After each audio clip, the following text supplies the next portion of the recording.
I'm Father Pollman. And I'm Father Schumacher. And we are the Associates.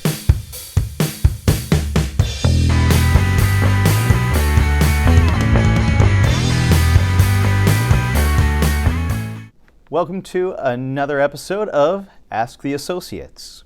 Today's questions. The first one, has the church really faced worse things than what we are going through right now?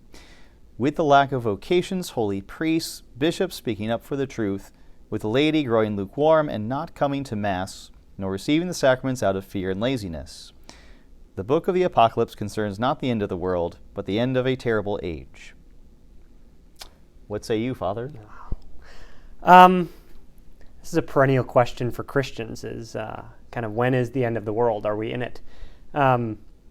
I think a good place to start with a question like this is to remember or to point out that St. Paul, the great teacher of the nations, said that we are in the last age. We are in the end times. And he said that 2,000 years ago.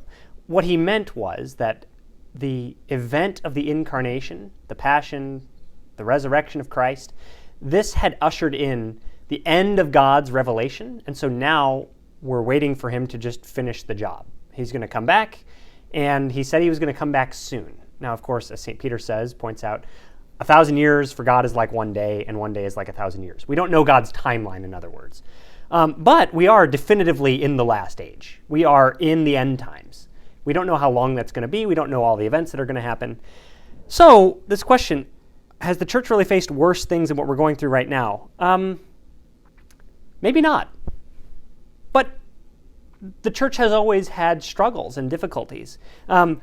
So, for example, the apostolic age is viewed as this pristine, these were men who they certainly had the Spirit, right? They had the Pentecost, they're going out and preaching, and yet there were only a couple dozen Christians in the world. It was the world against 100, basically, at that time.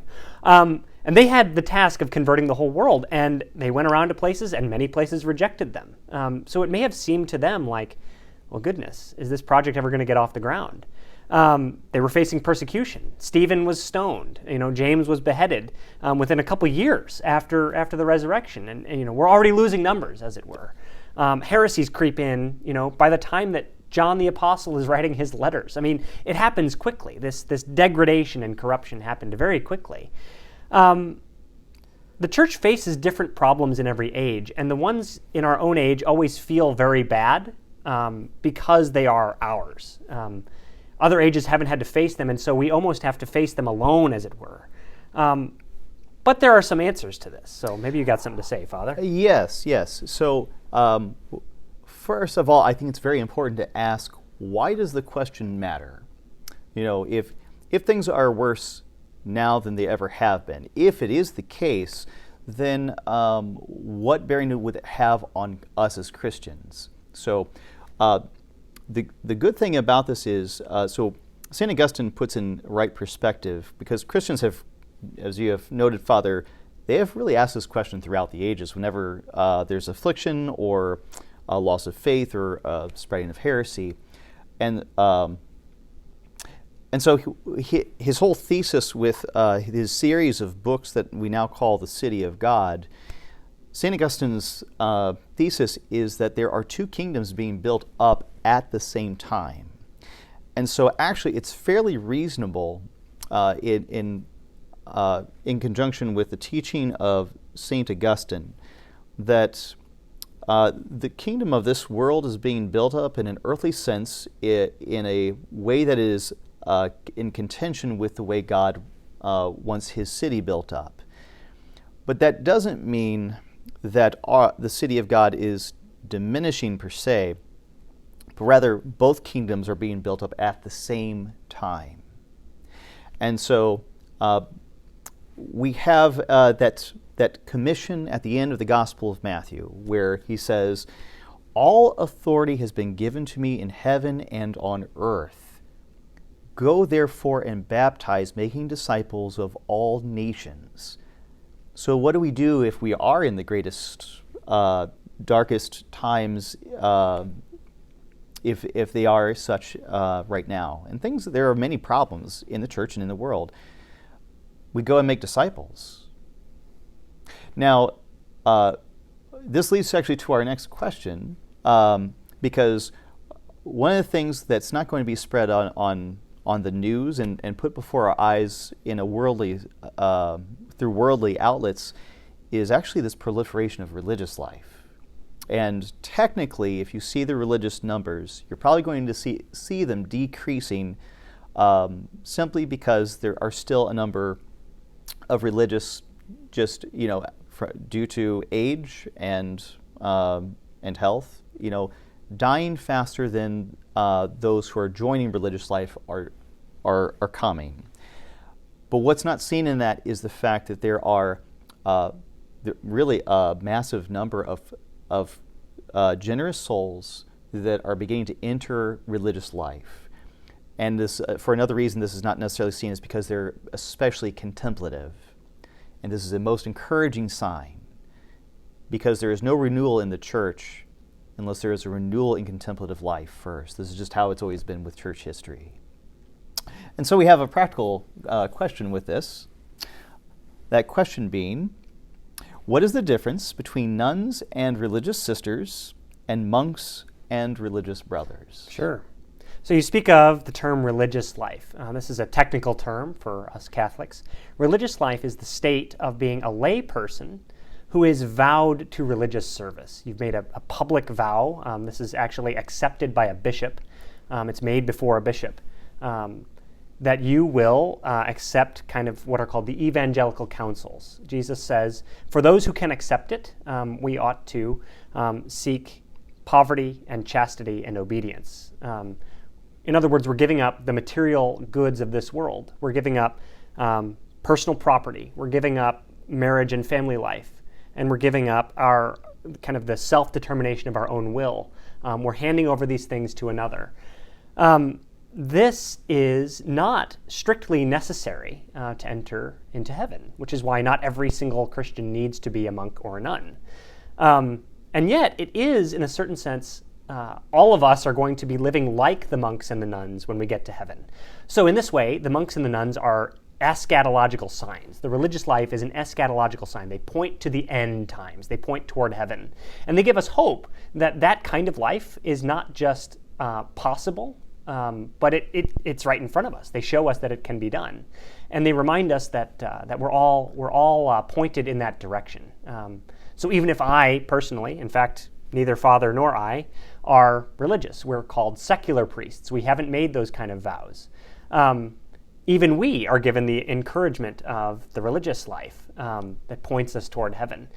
Okay, so religious life is the state of having taken these vows, living your life kind of in a more perfect conformity to the demands of the gospel, a more explicit living out of these demands. So, okay, so that's religious life, but are there different kinds of religious life? That's what this question is getting at. Yes, and the answer is yes. So what is the difference between a nun and religious sister? All nuns are religious sisters. However, not all religious sisters have entered into a cloistered contemplative life. You have active religious sisters, so it's a broader category.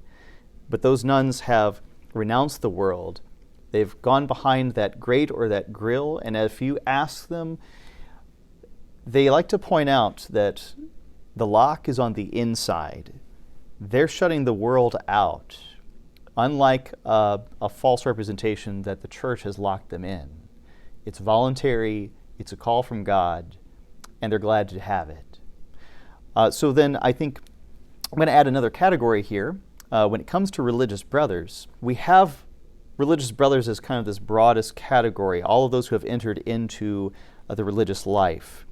And then there are monks, which the term comes from monastic life. If you think of stereo and mono, you have mono meaning one speaker.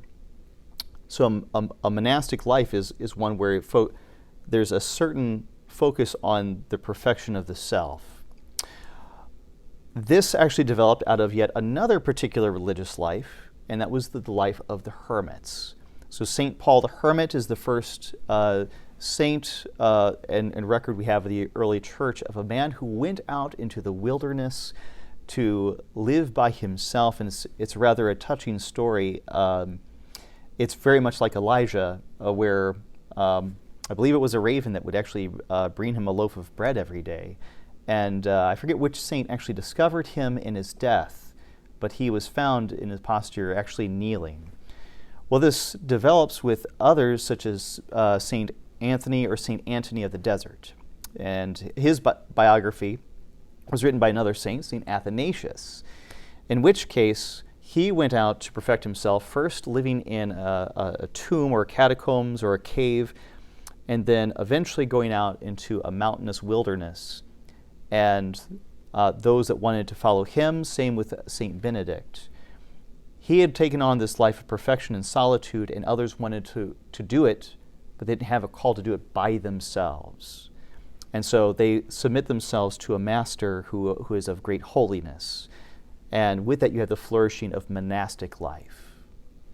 Yeah, so kind of the early Christians lived the apostolate. They were going out and preaching the gospel. And some of them realized that this radical call to live the demands of the gospel of perfection, right? Jesus says, be perfect as your heavenly Father is perfect.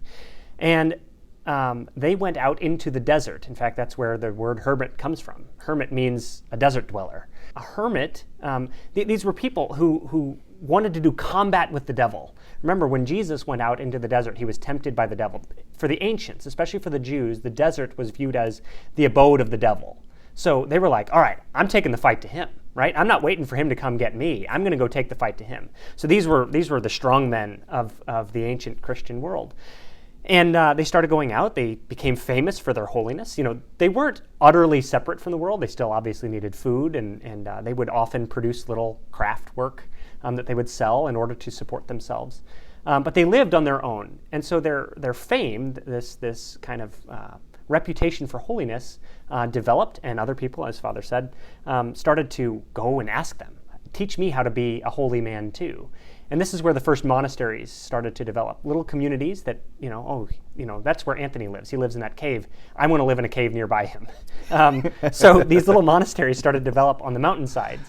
And the great monastic founders like St. Benedict and others in the East and in the West kind of wrote down rules about how you're going to live together, right? We all want to seek this individual seeking after God, but living in community, as anyone who's been in a family knows, requires certain rules to make sure that it all works pretty well.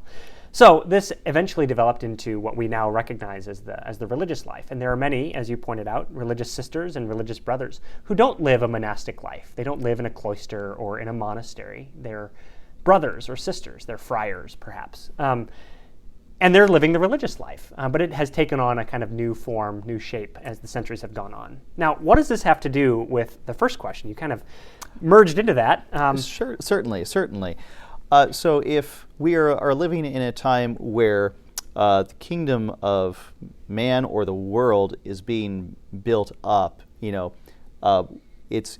want to not lose hope, because if God is calling these consecrated souls, it's for the building up of His church. And so that we have this life of spiritual warfare going on, and it's not to be neglected, and we are not to give in to dejection or despair, but hope, always hope. That's right. I love the preface, the prayer in the Mass right before the Eucharistic prayer, the preface for feasts of these religious saints who had been monks or nuns or brothers or sisters. And the preface says, there's a great line in there, it says, it's praising God for the gift of these saints. And it says, for you give them, you show to the church that through the gift of these people, the gifts that you promise in the new life to come are possible even here. We will have them in heaven, but to some people they've been given even here, this renewal, this deep perfecting grace of the new man, as St. Paul says, is possible even here. And we see this in the great saints who were religious. So yes. The church has faced bad things. It's possible that this is the worst the church has ever faced. Let me put it in perspective, right? In at the time of the Council of Nicaea, many Christians, and in fact many bishops, perhaps most of them, did not believe that Jesus was God. That was the Arian crisis. Have we ever faced a worse crisis than that? I mean, that seems like it's about as bad as it can be. However, the crises that we face now are much more subtle, right? It's obvious to us now that Jesus is God, right? The church has well defined that one. You've got to be on board with that. If you're not on board with that, you're definitely not a believing Christian. However, the heresies that we face now and the problems we face now are much more subtle. And so they can seem worse because of that, because they're harder to deal with. It's easy to say, yes, Jesus is God. Okay, done. We've got that one done. But today, the problems are much more difficult. So is this the worst the church has ever faced? In a certain sense, yes, and in a certain sense, no. But God is always calling his saints, always giving that grace of perfection. And so the final, to kind of close up on what the hope of religious life, keep in mind, if these consecrated souls can live the life of heaven here on earth, then whatever struggles that you may have, that we have to contend with in this world, and overcoming vice and sin in our own life, we can look to these others even in this life and say, if they can do it, then God's giving me the grace to overcome whatever keeps me from living out my vocation with fidelity and holiness. Click the logo right there to subscribe. Thanks for watching. New episodes come out every Wednesday.